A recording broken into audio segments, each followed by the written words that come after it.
Hello learners at home. I'm your English teacher. You're welcome once again to our Learn at Home program. Today we are going to look at summary writing. To summarize is very important.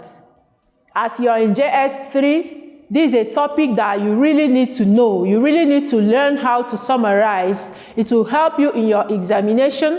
It will also help you to write good summaries anywhere you find yourself in the future. Now, what is summary writing? Let's take, for instance, processing of pap. I believe that you must have seen where they are processing pap before, or you must have watched people doing it. In doing that, you grind your grains, whether millet or guinea corn or corn, whatever type of grain you're using. After grinding it, you sieve it with the sieving cloth, and then you try to separate. The process of separation you are doing is to remove the chaff from the main pap.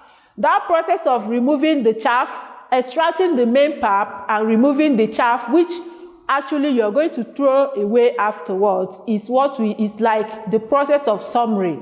In summary, you extract the main point, leaving the irrelevant points.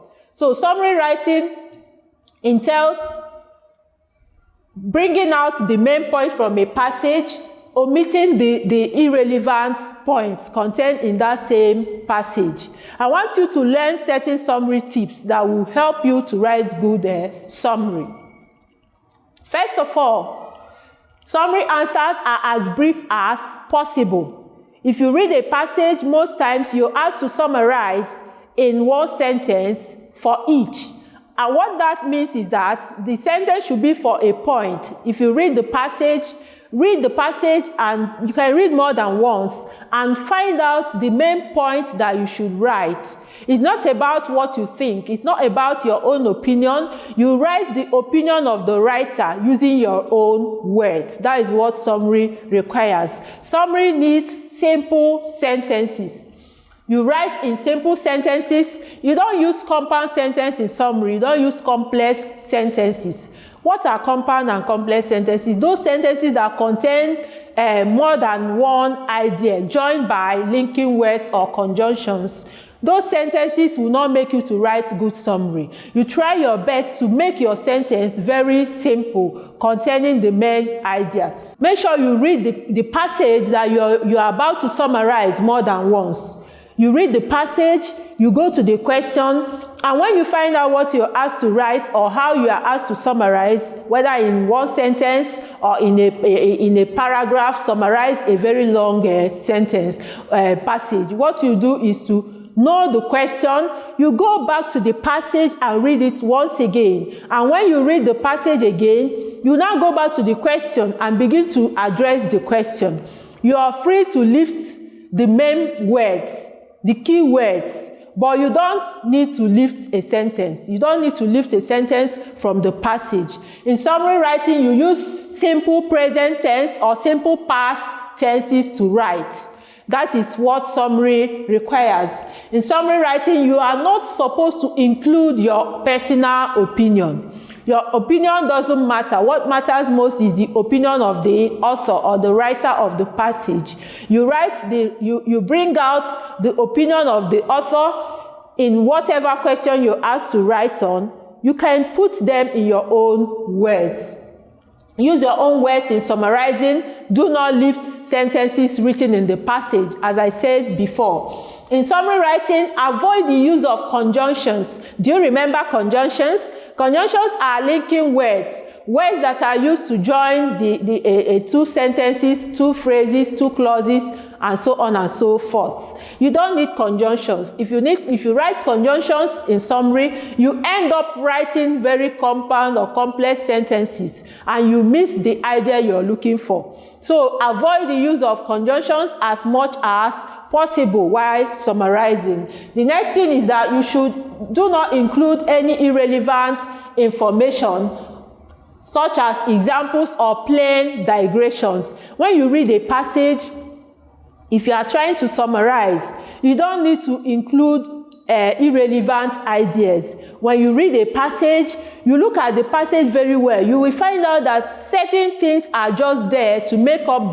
the story. Certain things are just there to make the passage lengthy. But there are the main things, there are main words, there are main ideas that the writer of the passage wants to pass across to the society. That is what you need in a summary. When you extract the main idea, you leave the irrelevant ideas. You don't need them for anything. Now, forget about digressing. If you are summarizing about, let's take for instance, you are reading a passage on immunization. You read that passage, while summarizing, you don't need to start telling us about different other things that happen in the hospital. Just restrict your summary to what the passage is all about. That is summary writing. If you do it that way, you write good summary. Finally, you read through your work and correct any careless mistake for which you will be penalized. Remember that in English studies, you are supposed to write in correct sentences, well-punctuated sentences. In everything, you should find out if there are mistakes in your work. If you find any mistake, it's better you correct it instead of the marker penalizing you for just one little mistake. So in summary writing, having written your summary, you go through it again.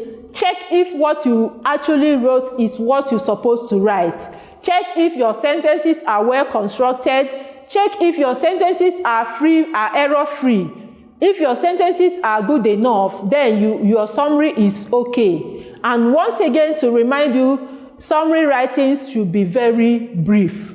You are free to number your summary work. Some students always ask, is it good to number summary work? It's good to number summary work if that is possible. For example, if you're asked to summarize in 3 sentences, numbering will help you to achieve exactly 3 sentences instead of writing it in paragraph form, and at the end of the day you end up writing 6 sentences or more. So this is what you actually need in your summary.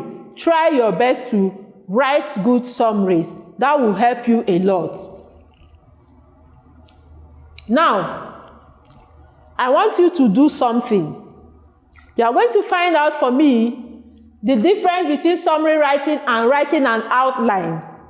You may have been taught in your JS1 or JS2 on outline writing or writing of an outline. Find out, make your research. Outline writing and summary writing, they are similar. But I want you to find out what is the difference between summary writing and outline writing. You can check textbooks, you can browse the internet, you can consult your parents or teachers to find out the difference between the two. We are going to meet next time to continue. I believe you join us. I am encouraging you to join us in our next class in sit-at-home learning. I remain your teacher, Teacher Christiana. Once again, thank you for joining us. Have a nice day.